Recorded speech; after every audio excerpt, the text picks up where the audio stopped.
करते हैं दतिया कलीसिया के लिए, भाई राजेंद्र दतिया जी के लिए प्रभु का धन्यवाद। आप सब लोगों के लिए जो इस रीति से मुझे ये मौका दिया काफी समय के बाद प्रभु के चरणों में आने के लिए और उसका वचन का बोलने के लिए। तो आज का जो हमारा मनन का विषय है वो है प्रेरितों के काम, उसका 8 अध्याय, the book of act chapter 8 verse 9 to 25, यानी कि प्रेरितों के काम की किताब उसका 8वां अध्याय और 9 वचन से लेकर 25 वचन तक कोई भाई पढ़ेंगे और फिर उसके बाद हम प्रभु की महिमा करेंगे। इससे पहले उस नगर में शमौन नाम एक मनुष्य था, जो टोना करके सामरिया के लोगों को चकित करता और अपने आप को कोई बड़ा पुरुष बनाता, या और सब छोटे से बड़े तक उसे मानकर कहते थे कि यह मनुष्य परमेश्वर की वह शक्ति है जो महान कहलाती है। उसने बहुत दिनों से उन्हें अपने टोने के कामों से चकित कर रखा था, इसीलिए वे उसको बहुत मानते थे।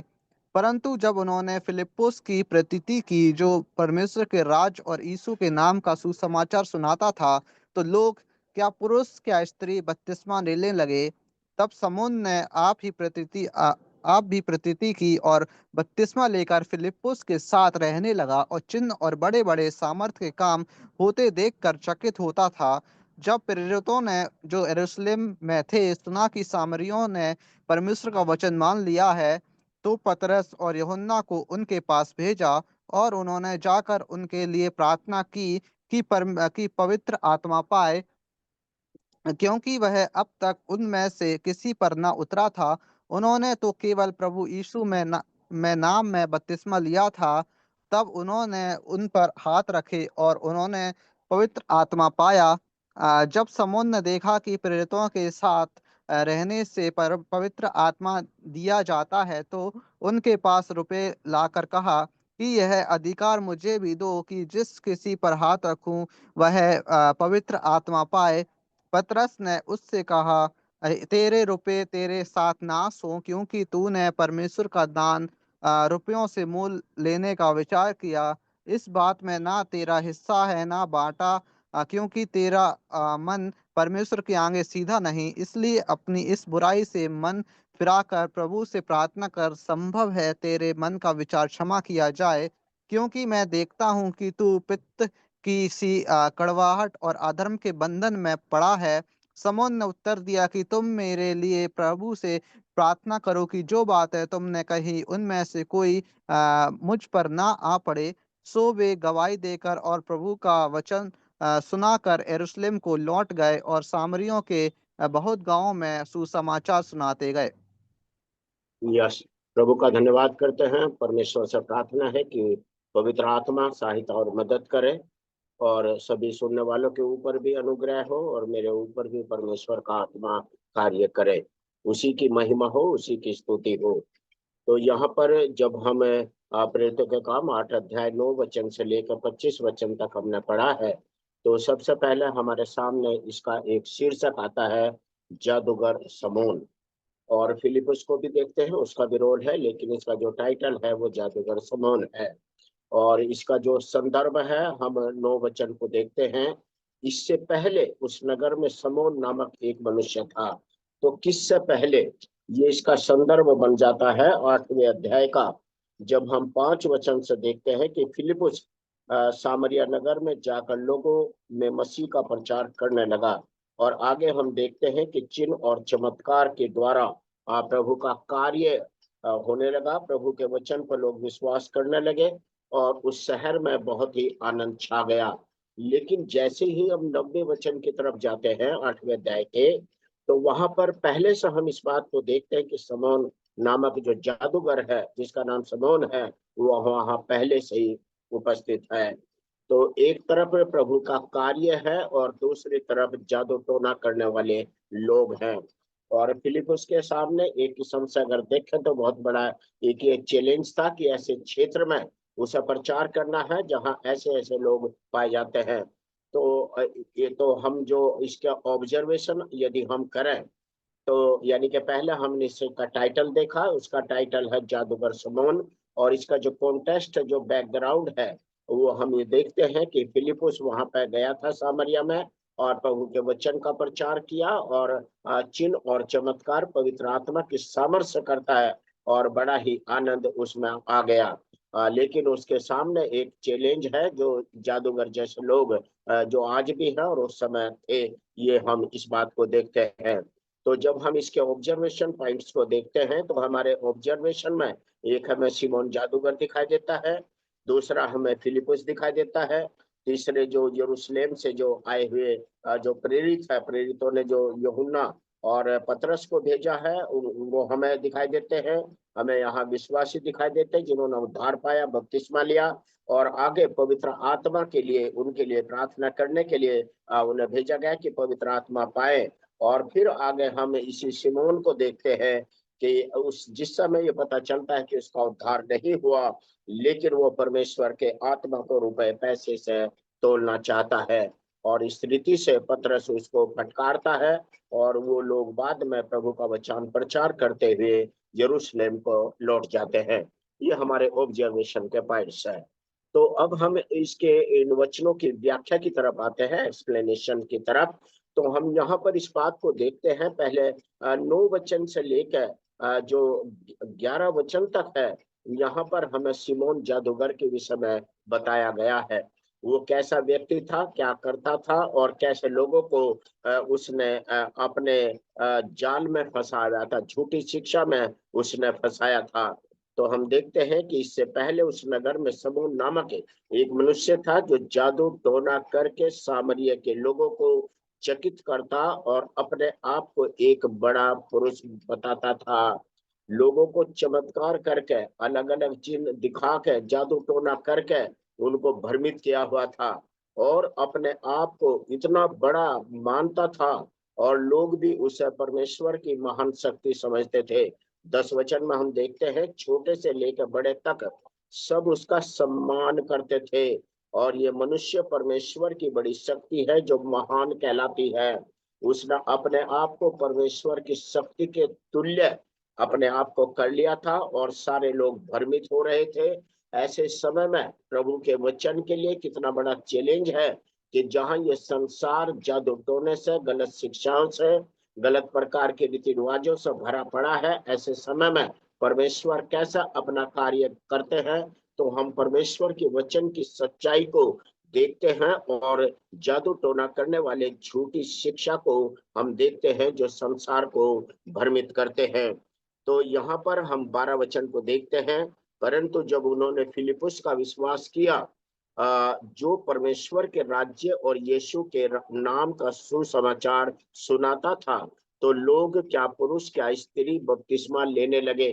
जो यहाँ पर हम फिलिपुस को देखते हैं कि वो अपना प्रचार नहीं कर रहा, ना अपने बड़े होने का वो दावा करता है, वो परमेश्वर के वचन का प्रचार करता है। फिलिपुस पे विश्वास किया, यानी कि उस पे इसलिए विश्वास किया क्योंकि वो परमेश्वर के राज्य का, प्रभु यीशु मसीह का सुसमाचार सुनाता था, और इसीलिए लोग जादू टोना के जो चक्कर में फंसे हुए थे, जैसे ही प्रभु का वचन उनके कानों में पहुंचता है, जैसे सच्चाई, परमेश्वर के वचन की सच्चाई उनके पास पहुंचती है, तो वो लोग वहां पर हम देखते हैं कि वो विश्वास करते हैं, वो बपतिस्मा लेते हैं।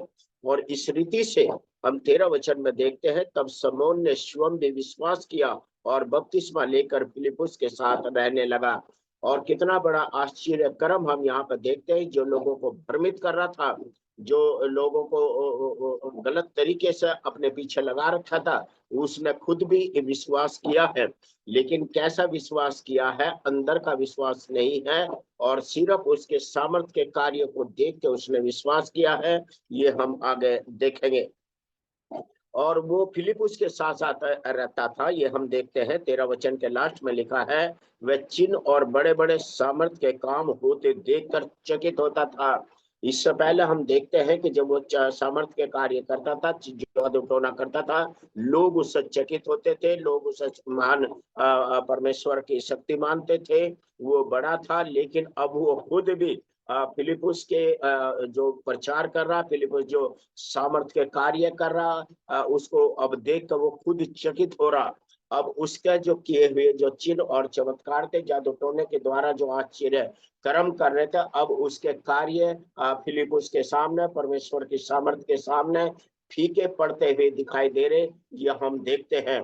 तो यहाँ पर हम ये भी देख सकते हैं कि जिस समय पुराने नियम के अंदर परमेश्वर ने मूसा और हारून को जो मिस्र के अंदर भेजा, और वहां के जो जादूगर थे और कैसे चमत्कार के कार्य करते थे, लेकिन कैसे जैसे परमेश्वर का सामर्थ्य जो फिरौन उसके क्या नाम हारून के साथ और मूसा के साथ था, और कैसे परमेश्वर की सच्चाई उनके ऊपर प्रबल हुई और उनका जो जादू टोना था वो फेल हो गया। तो इस संदर्भ में हम निर्गमन की किताब उसका 7 अध्याय और 11 और 12 वचन निकाल सकते हैं। निर्गमन की किताब उसका 7 अध्याय और 11 और 12 वचन पढ़े भाई। तब फिरौन ने पंडितों और टोना करने वालों को बुलाया, और मिस्र के जादूगरों ने आकर अपने अपने तंत्र मंत्र से वैसा ही किया। उन्होंने भी अपनी अपनी लाठी को डाल दिया और वे भी अजगर बन गए, पर हारून की लाठी उनकी लाठियों को निगल गई। हाँ, लेकिन हारून की जो लाठी है वो उनको क्या हो गई, निगल गई। तो परमेश्वर की सच्चाई के सामने संसार का कोई जादू खड़ा नहीं हो सकता। थोड़े समय के लिए कुछ ऐसा भ्रमित कर सकते हैं, लेकिन जो वास्तविक जो शक्ति है, जो वास्तविक सामर्थ है, जो वास्तविक है, जो सत्य है, वो केवल परमेश्वर है। और हम 8वें अध्याय में भी कुछ वचनों को देखते हैं। आपने देखें उसको, 18 और 19 पढ़ ले भाई। 17 वचन से पढ़, 17 से 8वें अध्याय का निर्गमन।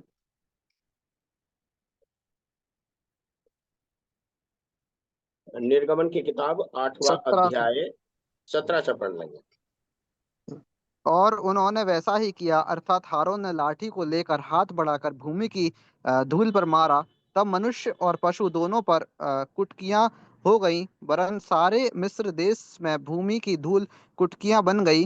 तब जादूगरों ने चाहा कि अपने तंत्र मंत्रों के बल से हम भी कुटकियां ले आए, परंतु यहाँ उनसे ना हो सका, और मनुष्यों और पशुओं दोनों पर कुटकियां बनी ही रही। हाँ, 19 वचन में लिखा है, तब जादूगरों ने फिरौन से कहा, यह तो परमेश्वर के हाथ का काम है। ये जादू का काम नहीं है, ये परमेश्वर की शक्ति है, ये परमेश्वर की सामर्थ है। इसके सामने हमारा जादू टोना, हमारी विद्या, हमारा कुछ भी नहीं हो सकता। ये परमेश्वर की सामर्थ है। तो इसीलिए हम प्रेरितों के काम जो 8वां अध्याय हमारे सामने है, हम इस बात को देखते हैं कि जो जादूगर सिमोन जो लोगों को भ्रमित करता था, लोगों को भ्रमित किया जा सकता है, लेकिन जहां परमेश्वर के वचन की सच्चाई जब प्रकट होती है, तो सारा का सारा झूठ समाप्त हो जाता है।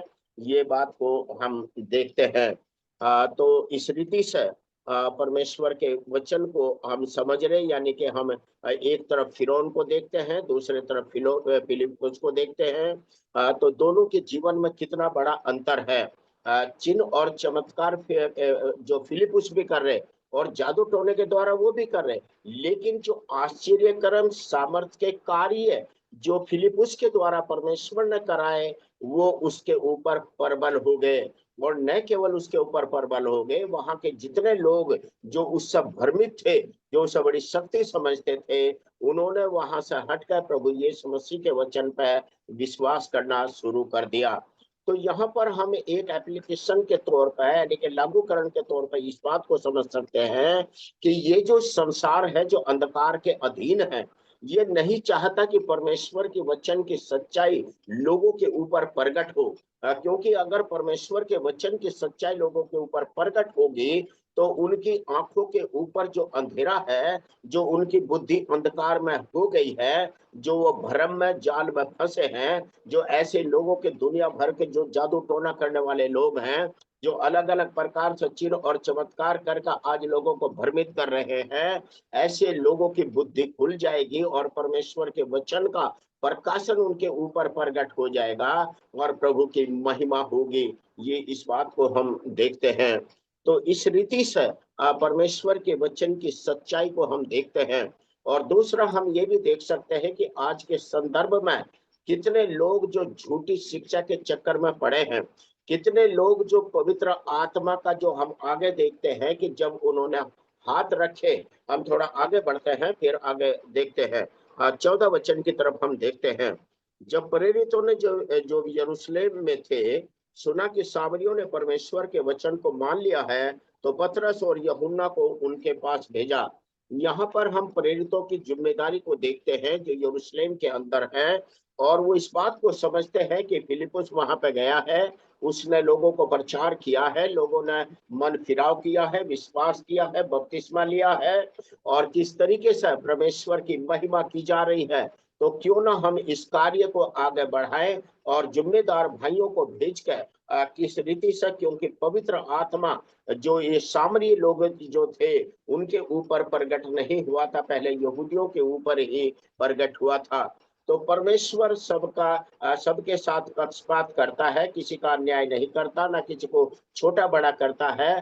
तो सामरियों को ऊपर भी परमेश्वर का आत्मा प्रकट हो जाए, इस बात को सिद्ध करने के लिए भी परमेश्वर ने उनके मन में ये बात डाल दिया कि इनका जो बपतिस्मा है खाली यीशु के नाम का है।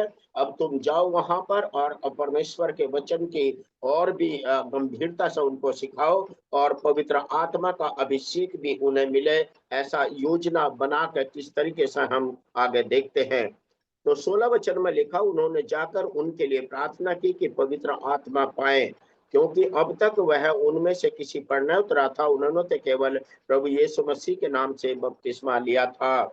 और यहाँ पर हम एक बात को और सच्चाई को देखते हैं। नए नियम के अंदर प्रभु यीशु मसीह ने मत्ती के 28वें अध्याय में 19 वचन के अंदर एक आज्ञा दिया अपना चेलों को कि तुम जाओ और सारी सृष्टि के लोगों को सुसमाचार प्रचार करो और उन्हें सब बातें माननी सिखाओ और उन्हें पिता पुत्र और पवित्र आत्मा के नाम में बपतिस्मा दो। लेकिन हम इस बात को देखते हैं कि नए नियम के अंदर कहीं भी पिता पुत्र और पवित्र आत्मा के नाम में बपतिस्मा नहीं दिया गया। हमें कोई भी संदर्भ ऐसा दिखाई नहीं देता। आगे फिलिपुस जो खोजा को बपतिस्मा देता वहां भी हमें दिखाई नहीं देता, और जिस समय पौलुस का खुद बपतिस्मा होता वहां भी हमें दिखाई नहीं देता। यानी कि त्रिएक परमेश्वर के नाम से पिता पुत्र और पवित्र आत्मा के नाम में बपतिस्मा हमें दिखाई नहीं देता। तो उसके उसके उसके उसके जो मुख्य कारण, बेटे को प्लीज, उसका जो मुख्य कारण ये है कि जो त्रिएकता का जो सिद्धांत है, जो पिता, तो इस रीति से हम इस बात को देखते हैं कि जो पिता पुत्र और पवित्र आत्मा के नाम के जो बपतिस्मे की जो बात है, जो काफी समय तक ये सिद्धांत एक किस्म से प्रसिद्ध नहीं हुआ था, और लोग यीशु के नाम से ही बपतिस्मा लेते थे और वो समझते थे कि यीशु ही सब कुछ है। डेफिनेटली पिता उसमें है, पवित्र आत्मा का द्वारा कार्य है और उसका आत्मा कार्य कर रहा है। लेकिन हम जो मत्ती का जो अध्याय है जो आज हम देखते हैं, जब भी बपतिस्मा है वो पिता पुत्र और पवित्र आत्मा के नाम में दिया जाता है। तो यहाँ पर क्यों उन्हें हाथ रखने की जरूरत पड़ी, पवित्र आत्मा के लिए क्यों हाथ रखने की जरूरत पड़ी? क्योंकि उनका जो बपतिस्मा था वो हम 16 वचन के हम लास्ट में देखते हैं, उन्होंने तो केवल प्रभु यीशु मसीह के नाम से बपतिस्मा लिया था, तो नाम में बपतिस्मा लिया था, ये हम देखते हैं। तो इसलिए अलग से हाथ रखने की जरूरत पड़ी। और प्रेरितों के काम की किताब में हम एक बात को और भी सच्चाई को परमेश्वर के वचन की देखते हैं कि प्रेरितों के काम की किताब स्टेज बाय स्टेज लिखी हुई जा रही। अलग अलग बैकग्राउंड के लोग, सामरिया के लोग, यहूदिया के लोग, अन्य जाति के लोग परमेश्वर के वचन पर विश्वास करते हुए आगे जाते हैं। तो अलग अलग तरीके से हर एक स्टेज के लोगों के लिए, अलग अलग बैकग्राउंड के लोगों के लिए इस तरह की हमें देखने को मिलता है। लेकिन हम इससे जो और आगे जो हम बात को देखते हैं, तो यहाँ पर हम फिर शिमोन जो जादूगर है उसके असली उसका वास्तव में उद्धार हुआ या नहीं हुआ उसको हम समझ सकते हैं।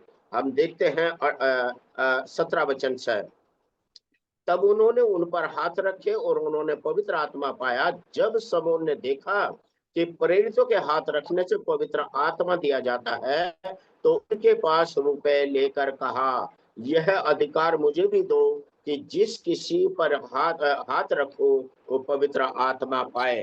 तो यहाँ पर हमें पता चलता है कि जो सिमोन है जो जादूगर है, उसका सही में उद्धार नहीं हुआ था। कितने लोग आज संसार में हम सही शिक्षा को प्राप्त नहीं कर पाते, परमेश्वर के वचन को हम सही समझ नहीं पाते, अपने पापों को सही रीति से हम पश्चाताप नहीं कर पाते, प्रभु यीशु मसीह को हम सही रीति से नहीं समझ पाते, और कुछ बीमारियां ठीक होगी, कुछ चमत्कार हमारे सामने हो गए, ऐसी ऐसी बातों को देख के हम विश्वास करते हैं। तो यहाँ पर सिमोन जो है, हम इस बात को देखते हैं कि फिलिपुस जो चमत्कार के कार्य कर रहा था, अद्भुत कार्य कर रहा था, और उसके पीछे वो लगा हुआ था, यार कैसे कैसे ये कार्य करता है। हो सकता है कि उसके मन के अंदर आगे चल के ये हो कि मैं भी कुछ ऐसा ही करूंगा, और उसकी पोल खुलती हुई मैं यहाँ पे दिखाई दे रही, और वो प्रेरितों के सामने रुपए पैसे को लेकर आ रहा, कहते कि ये वरदान मुझे भी दे दो, जिस किसी के सिर पर मैं हाथ रखूं वो पवित्र आत्मा प्राप्त करे।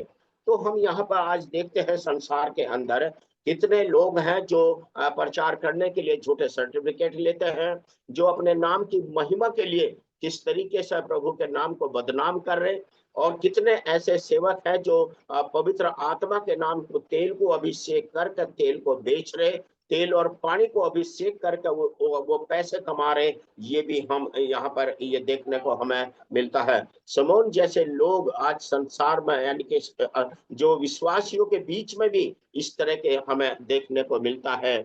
और ये जब हम इस रीति से यहाँ पर हम जाते हैं, तो हम ये इस बात को देखते हैं कि जो जादू टोना करने वाले लोग थे वो उस समय बहुत ज्यादा थे। और फिलिपुस के बाद में जब पौलुस प्रचार करते हैं, पहले फिलिपुस प्रचार करते रहे, कैसरिया में जाकर प्रचार करते रहे, सामरिया में प्रचार करते रहे, तो जो एक बीच का जो कैसरिया एक जगह थी, वहीं पर सामरिया के लोग और कैसरिया के लोग यहाँ पर इकट्ठे होकर, यानी कि फिलिपुस उनको दोनों को संगति देता रहा। और इस बात को हम देखते हैं कि फिर पौलुस आता है, और पौलुस के समय में भी कितने जादूगर, जादू टोना करने वाले, कुंडलियों को देखने वाले, अलग अलग पोथियों को ज्ञान रखने वाले लोगों को हम देखते हैं कि कैसे उन्होंने अपने सारे उन किताबों को आग में जला दिया। हम परिचयों के काम उसका 19 अध्याय में जाएंगे। प्रेरितों के काम उसका 19 अध्याय, और हम पढ़ते हैं 13 वचन से। 13 वचन से पढ़ सकते हैं भाई। परंतु कितने यहूदी जो छाड़ा फूकी करते फिरते हैं, यह कहने लगे कि जिन में दुष्ट आत्मा हो उन पर प्रभु यीशु का नाम यह कहकर फूके कि जिस यीशु का प्रचार पौलुस करता है, मैं तुम्हें उसी की शपथ देता हूँ। और सिक्वा नाम के एक यहूदी महायाजक के 7 पुत्र थे जो ऐसा ही करते थे। पर दुष्ट आत्मा ने उत्तर दिया कि यीशु को मैं जानती हूँ और पौलुस को भी पहचानती हूँ, परंतु तुम कौन हो? और उस मनुष्य ने जिसमें दुष्ट आत्मा थी उन पर लपक कर और उन्हें वश में लाकर उन पर ऐसा उपद्रव किया कि वे नंगे और घायल होकर उस घर से निकल भागे। और यह बात इफिसुस के रहने वाले यहूदी और यूनानी भी सब जान गए, और उन सब पर भय छा गया, और प्रभु यीशु के नाम की बड़ी बड़ाई हुई। और जिन्होंने विश्वास किया था उनमें से बहुतों ने आकर अपने अपने कामों को मान लिया और प्रकट किया। हाँ, जादू, और आगे लिखा है कि जादू करने वालों में से बहुतों ने अपनी अपनी पोथियां इकट्ठी करके सबके सामने जला दी, और जब उनका दाम जोड़ा गया तो 50,000 चांदी के सिक्कों के बराबर निकला। सॉरी। इस प्रकार प्रभु का वचन बलपूर्वक फैलता और प्रबल होता गया। तो इस प्रकार से हम देखते हैं कि कैसे परमेश्वर का अनुग्रह है, और कैसे तो जहां पर जादू टोने की सेवा हो रही थी, तो जब पौलुस ने प्रचार किया और जब फिलिपुस प्रचार करता है, तो सारा जादू टोना उनका जाता रहा। तो आज संसार नहीं चाहता कि लोग परमेश्वर के वचन को, उनके सामने प्रभु का वचन आए, क्योंकि यदि प्रभु का वचन उनके सामने आएगा तो उनकी आंखें खुल जाएंगी। और मसीहत के लिए भी देखो कितना जो नामधारी ईसाई हैं, वो हम इस बात को देखते हैं कि जब कभी मूसा की व्यवस्था की किताब उनको सामने पढ़े जाते तो उनकी आंखों के ऊपर पर्दा पड़ा हुआ है। कितने लोग हैं जो उसी व्यवस्था में फंसे हुए हैं, ये भी हम देखते हैं। हम पहला कुरिन्थियों उसका दूसरा कुरिन्थियों तीसरा अध्याय, दूसरा कुरिन्थियों तीसरा अध्याय और 15 और 16 वचन को पढ़ सकते हैं। और आज तक जब कभी मूसा की पुस्तक पढ़ी जाती है तो उनके हृदय पर पर्दा पड़ा रहता है, परंतु जब कभी उनका हृदय प्रभु की ओर फिरेगा तब वह पर्दा उठ जाएगा।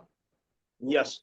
तो आज लोगों के ऊपर जो मसीह अपने आप को मसीह बोलते हैं, कितने लोग थोड़ी बीमारी होने पर झाड़ फूक करने के लिए जाते हैं, कुछ व्यवस्था में फंसे हुए आजाद नहीं है। लेकिन प्रभु का वचन हमें आजाद करने के लिए है, और हम इस बात को देखते हैं। तो इस रीति से जब हम प्रेरितों के काम उसके 8वें अध्याय में जब हम मनन कर रहे तो वहां पर हम आगे देखते हैं कि क्या होता है। हम उसमें 8वें अध्याय में 19-20 वचन को हम देखते हैं। पतरस ने उससे कहा कि तेरे रुपए तेरे हाथ तेरे साथ नष्ट हो, क्योंकि तूने परमेश्वर का दान रुपयों में मोल लेने का विचार किया है। हम 19वें अध्याय में हम देख रहे थे कि यीशु का नाम लेकर वो दुष्ट आत्माओं को निकालना चाहते हैं, वो अपना नाम प्रसिद्ध करना चाहते हैं, पैसे कमाना चाहते हैं। लेकिन पवित्र आत्मा स्पष्ट बोल दिया कि मैं यीशु को जानती हूँ, पौलुस को जानती हूँ, लेकिन तुम कौन हो। तो परमेश्वर के वचन की जो शिक्षा है, जो सच्चाई है, और कितने लोग रुपए पैसे से खरीद कर उसको ऐसा करना चाहते हैं, लेकिन वो स्थिर नहीं रह सकते, उनका झूठ निश्चित रूप से प्रकट होगा। तो पतरस ने उसे डांट दिया कि तू रुपए पैसे लेकर क्यों, तेरे मन के अंदर ये विचार आया है, और इस बात में न तेरा हिस्सा है न तेरा भाग है, क्योंकि तेरा मन परमेश्वर के आगे सीधा नहीं है। तो उसका हम देख सकते हैं कि सिमोन का सही मायने में उद्धार नहीं हुआ था। वो केवल फिलिपुस के साथ ऐसे ही जुड़ा था, और वो सोच रहा था कि मुझे कुछ अलग से फायदा होगा। कितने लोग हैं जो आज प्रभु के यीशु के साथ होने का दावा करते हैं और अलग अलग तरीके से फायदा उठाने की कोशिश करते हैं। तो लेकिन हम इस बात को देखते हैं कि पतरस ने उसे डांट दिया, और 22 वचन में हम देखते हैं, इसलिए अपनी इस बुराई से मन फिरा कर प्रभु से प्रार्थना कर, संभव है कि तेरे मन के विचार क्षमा किए जाएं, क्योंकि मैं देखता हूं कि तू पित्त की सी कड़वाहट और अधर्म के बंधन में पड़ा है। तो उसको स्पष्ट तरीके से बता दिया कि तेरे मन के अंदर छल है, कपट है, और तो रुपए पैसे से प्रभु के आत्मा की सामर्थ को और उसके अनुग्रह को खरीदना चाहता है। तो ऐसा तेरे ऊपर दंड आएगा, उसको बता दिया। और समौन ने उत्तर दिया कि तुम मेरे लिए प्रभु से प्रार्थना करो, जो बातें तुमने कही उनमें से कोई मुझ पर न आ पड़े। अब वो घबरा गया, इस बात को समझ गया कि ये तो वास्तव में परमेश्वर के लोग हैं। यदि इन्होंने जो बातें कही हैं, परमेश्वर का दंड उसके ऊपर ना आ जाए, उसकी हिम्मत अब खुद इतनी भी नहीं है कि वो खुद ही प्रार्थना करे। यदि उद्धार पाया हुआ होता तो कहता कि हाँ भाइयों, मुझे क्षमा कर दो और मेरे से गलती होगी, मैं अभी सच्चा पश्चाताप करता हूँ, हे प्रभु यीशु मुझे क्षमा कर दे। लेकिन हम ऐसा नहीं देखते। हम देखते हैं कि वो खुद कहता कि तुम ही मेरे लिए प्रार्थना करो, कहीं ये दंड मेरे ऊपर ना आ जाए। तो इस प्रकार से हम देखते हैं, और आगे हम 25 वचन को देखते हैं। अतः वह गवाही देकर प्रभु का वचन सुनाकर यरूशलेम को लौट गए, और सामरिया के बहुत से गांव में सुसमाचार सुनाते हुए गए। तो इस प्रकार से हम प्रभु का कार्य को देखते हैं, और हम ये देखते हैं कि जो यरूशलेम के जो प्रेरित लोग थे, उन्होंने अपनी जिम्मेदारी को निभाया है। उन्होंने इस बात को ऑब्जर्व किया है कि जो विश्वासी जो तितर बितर होकर स्तफनुस के जो 7वें अध्याय में, प्रेरितों के काम 7वें अध्याय में जब हम देखते हैं, स्तफनुस शहीद हो गया, और जो विश्वासी थे तितर बितर होकर सामरिया और यहूदिया में जाकर वचन का प्रचार करने लगे। और उसके बाद हम फिलिपुस को वहां पर जाकर देखते हैं, ताकि जो लोगों को प्रभु का वचन बताते हैं और विश्वास करके वो लोग बपतिस्मा लेते हैं। तो परमेश्वर का जो कार्य है वो फिलिपुस के द्वारा किस तरीके से फैलता चला गया। चेलों ने अपना सहयोग दिया। जो जो प्रेरित है, जो जिम्मेदार भाई लोग हैं, उनका कर्तव्य है कि ऐसे लोगों के जिनके छोटे लेवल पर जो वचन का प्रचार किया जाता है और लोग विश्वास करके बपतिस्मा लेते हैं, तो एल्डर्स लोगों की जिम्मेदारी है कि उनको किस तरीके से आगे वचन की शिक्षा देकर उनके साथ खड़े होकर उनका मार्गदर्शन करके उन्हें आगे भी प्रेरित कर सकें। तो इस तरीके से हम इन बातों को हम देखते हैं। तो दूसरी बात हम इसमें ये देखते हैं कि आज के समय में, जैसे मैं बता रहा था कि उस समय जादू टोना करने वाले लोग थे, और हम पुराने नियम के अंदर भी देखते हैं कि कैसे झूठे भविष्यद्वक्ता उस समय वहां थे, और आज भी मसीहों के बीच में झूठे भविष्यद्वक्ता उठ खड़े हुए हैं, जो अच्छे अच्छे लोगों को भी भ्रमित करते हैं। तो हमें न केवल ऐसे जादू टोना करने वाले लोगों से बच कर रहने की जरूरत है, परंतु ऐसे लोगों से भी बच कर रहने की जरूरत है जो लोगों को गुमराह करते हैं। हमें उनसे भी बचने की जरूरत है। प्रभु यीशु मसीह ने अपने जब उसने भविष्यवाणी किया एक की समझा कि आने वाले समय में कैसे लोग होंगे, कैसे झूठे भविष्यद्वक्ता खड़े होंगे, हमें उस चेतावनी को भी और उस भविष्यवाणी को भी हम देखते हैं। अब मत्ती की किताब उसका 24 अध्याय और 24 वचन में हम देखते हैं।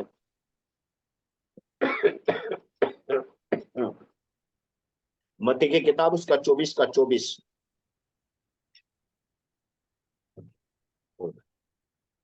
पढ़ सकते हाँ हैं। क्योंकि झूठे मसीह और झूठे भविष्यवक्ता उठ खड़े होंगे और बड़े चिन्ह और अद्भुत काम दिखाएंगे कि यदि हो सके तो चुने हुओं को भी भरमा लियो दे। लियो और लिखा कि यदि हो सके तो चुनो हो को भी क्या कर देंगे, भरमा देंगे। चिन्ह और चमत्कार के द्वारा, झूठे चमत्कारों के द्वारा। तो इस रीति से हम परमेश्वर के वचनों में और भी देखते हैं। हम पहला तीमुथियुस उसका चौथा अध्याय, पहला तीमुथियुस उसका 4 अध्याय और उसका 1 वचन को हम देख सकते हैं। परंतु आत्मा स्पष्टता से कहता है कि आने वाले समयों में कितने लोग भरमाने वाली आत्माओं और दुष्ट आत्माओं की शिक्षाओं पर मन लगाकर विश्वास से बहक जाएंगे। यस, परंतु आत्मा स्पष्टता से कहता है कि आने वाले समय में कितने लोग भरमाने वाली आत्माओं, दुष्ट आत्माओं की शिक्षाओं पर मन लगाकर विश्वास से बैठ जाएंगे। तो हमें सावधान रहने की जरूरत है। तो न केवल संसार के जादू टोना करने वालों से सावधान रहने की जरूरत है, परंतु परमेश्वर के लोगों के बीच में जो जो झूठे भविष्यद्वक्ता है, जो गलत शिक्षा है, आज हमें उससे भी सावधान होने की जरूरत है। हम दूसरा तीमुथियुस उसका 3 अध्याय और आगे भी हम देखते हैं 3 वचन से लेके हम 5 वचन से देख सकते हैं। दूसरा तीमुथियुस 3 अध्याय 1 वचन से 5 वचन तक। दया रहित, क्षमा रहित, दोष लगाने वाले, असंयमी, कठोर, भले के बैरी, दूसरा विश्वासघाती, तीमुथियुस ढीठ। दूसरा तीमुथियुस 3 अध्याय पहले वचन से 5 वचन तक। पर यह जान रख कि अंतिम दिनों में कठिन समय आएंगे, क्योंकि मनुष्य आप स्वार्थी, लोभी, डींगमार, अभिमानी, निंदक, माता पिता की आज्ञा टालने वाले, कृतघ्न, अपवित्र, दया रहित, क्षमा रहित, दोष लगाने वाले, असंयमी, कठोर, भले के बैरी, विश्वासघाती, ढीठ, घमंडी और परमेश्वर की नहीं वरन सुख विलास ही के चाहने वाले होंगे। वे भक्ति का भेष तो धरेंगे पर उसकी शांत शक्ति को ना मानेंगे। ऐसों से परे रहना। भक्ति का भेष धरेंगे हैं, लेकिन क्या है, शक्ति को नहीं मानेंगे। अभी जादूगर जो सिमोन था, उसने भक्ति का भेष रख लिया, विश्वास कर लिया, बपतिस्मा ले लिया, उनके साथ रहने लगा। अब भाई मैं तो विश्वास करता हूँ। तो खाली भेष भरने से कोई फायदा नहीं है। असली सच्चाई उसके हमारे सामने हमें देखने को मिलती है। ऐसे ही इसी का चौथे अध्याय का 2 वचन से लेकर आप 5 वचन तक पढ़े भाई। कि तू वचन को प्रचार कर, समय और असमय तैयार रहे, सब प्रकार की सहनशीलता और शिक्षा के साथ उलाहना दे, और डांट और समझा, क्योंकि ऐसा समय आएगा कि लोग खरा उपदेश ना सह सकेंगे, पर कानों की खुजली के कारण अपनी अभिलाषाओं के अनुसार अपने लिए बहुतेरे उपदेशक बटोर लेंगे और अपने कान सत्य से फेर कर कथा कहानियां पर लगाएंगे। पर तू सब बातों में सावधान रहे, दुख उठा, सुसमाचार प्रचार का काम कर और अपनी सेवा को पूरा कर। यस। तो परमेश्वर की सच्चाई का प्रचार अलग है और इस संसार के झूठ की शिक्षा अलग है। तो हमने ये झूठी शिक्षा, जादू टोना, कथा कहानी, भ्रमित करना, भरमाने वाले आएंगे, दुष्ट आत्माओं की शिक्षा देंगे, तो हमें इस संसार से भी अलर्ट रहने की जरूरत है और ऐसे लोगों से भी अलर्ट रहने की जरूरत है जो गलत तरीके से शिक्षा फैला के आज लोगों को गुमराह कर रहे हैं और किस तरीके से अपने लाभ के लिए उन्हें अपने पीछे लगा रहे। हम एक और वचन देखते हैं, दूसरा पतरस दूसरा पतरस दूसरा अध्याय 1 से 3, 1 वचन से 3 वचन तक। और जिस प्रकार उन लोगों में झूठे भविष्यवक्ता थे, उसी प्रकार तुम में भी झूठे उपदेशक होंगे, जो नाश करने वाले पाखंड और उद्घाटन छिप छिप कर करेंगे और उस स्वामी का जिसने उन्हें मोल लिया है इनकार करेंगे और अपने आप को शीघ्र विनाश में डाल देंगे। और बहुत तेरे उनकी नाई लुचपन करेंगे, जिनके कारण सत्य के मार्ग की निंदा की जाएगी। और वे लोभ के लिए बातें गढ़कर तुम्हें अपने लाभ का कारण बनाएंगे, और जो दंड की आज्ञा उन पर पहले से हो चुकी है उसके आने में कुछ भी देर नहीं, और उनका विनाश ऊँघता रह नहीं। यस।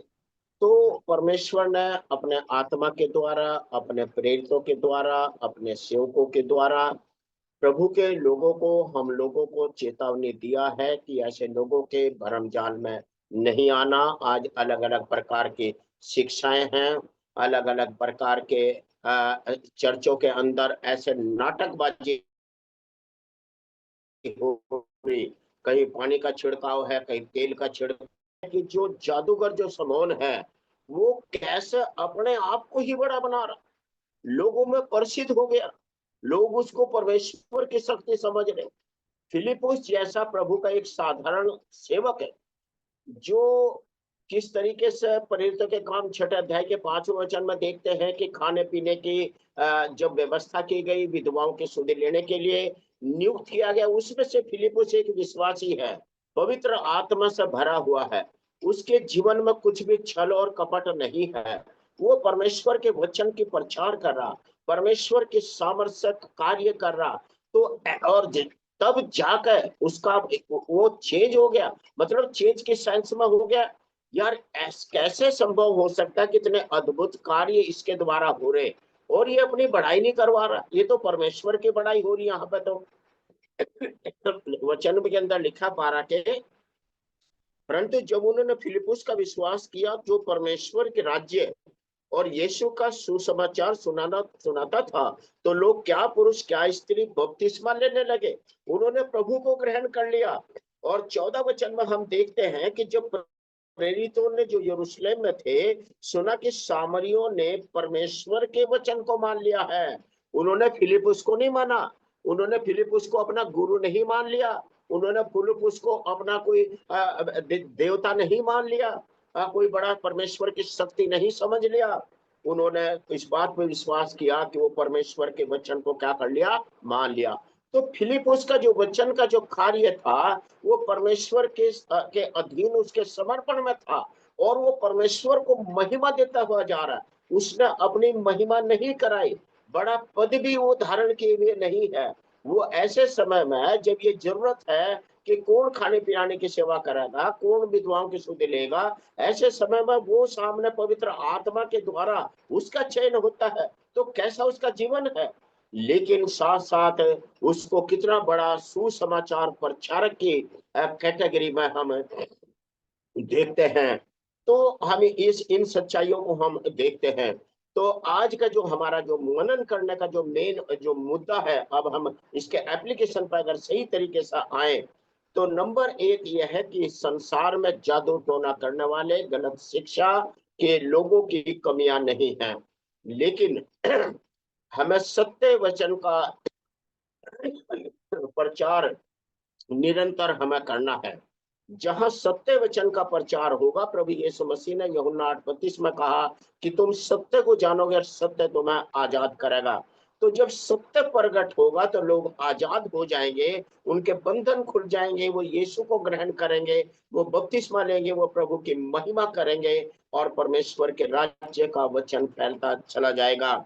दूसरी तरफ हम इस बात को देखते हैं कि इस संसार में हमारे सामने एक बहुत बड़ा चैलेंज है। फिलिपुस के सामने जादूगर जैसे लोगों के का एक बहुत बड़ा चैलेंज था, लेकिन उसने परमेश्वर के अनुग्रह से वहां के लोगों को जीत लिया। जिन लोगों को भ्रमित किया था, हर कोई क्या छोटा कोई क्या बड़ा, सब जादूगर सिमोन को ही मानते थे। लेकिन जब फिलिपुस ने प्रचार किया तो सारे लोग कन्वर्ट हो गए और किस तरीके से प्रभु यीशु मसीह को क्या कर लिया, मान लिया। तो हमारे सामने झूठ का एक बहुत बड़ा संसार है, अंधकार का एक बहुत बड़ा संसार है, लेकिन हमें प्रभु के वचन की बुनियादी करनी है। प्रभु के वचन का प्रचार हमें करना है। जब वचन का प्रचार होगा तो सबके बंधन खुलेंगे और सत्य को समझेंगे और लोग आजाद हो जाएंगे। तो फिर हमें इस बात को भी देखना है कि जैसे सिमोन के अंदर एक पाप था, लोभ का, लालच का, और इस तरीके से हम देखते हैं। तो हम वहां पर पहला तिमुथियुस 6 अध्याय के हम नीचे के वचनों में हम देखते हैं कि जो भक्ति का भेष है वो लाभ की कमाई के लिए नहीं है, परंतु ये जो भक्ति है ये पवित्रता और सच्चाई की है। जो लोग लाभ के लिए परमेश्वर के वचन की और सेवा कर रहे, हम देखते हैं कि पैसे ले लेकर लोग प्रार्थना करते हैं, तो उनकी सेवा ज्यादा दिन तक चलने वाली नहीं है। तो हमें प्रभु के वचन को महिमा देनी है, उस परमेश्वर के भय के अधीन आना है। जो जो दान वो हमें देता है वो उसकी महिमा के लिए हमें प्रयोग करने की जरूरत है, और हमें सच्चे हृदय से पश्चाताप करने की जरूरत है। हमें नहीं लगता कि समोन जादूगर ने सही में पश्चाताप किया या नहीं किया, लेकिन जब 19वें अध्याय में हम देखते कितने लोग जादूगर, कितने सारे लोग थे, तो पता नहीं उनमें वो भी था या क्या था। तो परमेश्वर हम पर सब पर दया करे, अपना अनुग्रह करे कि हम किसी भी भ्रमित जाल में ना फंसे, किसी भी संसार की झूठी शिक्षा में ना फंसे। और दूसरा, हमें ऐसे लोगों से डरने की जरूरत नहीं, हमें प्रभु के वचन की प्रचार करने की जरूरत है। परमेश्वर का पवित्र आत्मा हमारी सबकी सहायता करेगा, वो करता हुआ जा रहा है, उसका वचन फैलता हुआ जा रहा है। झूठ फैल रहा है, लेकिन उससे ज्यादा परमेश्वर के वचन की सच्चाई फैलती जा रही। परमेश्वर सब पर दया और अनुग्रह करे। धन्यवाद।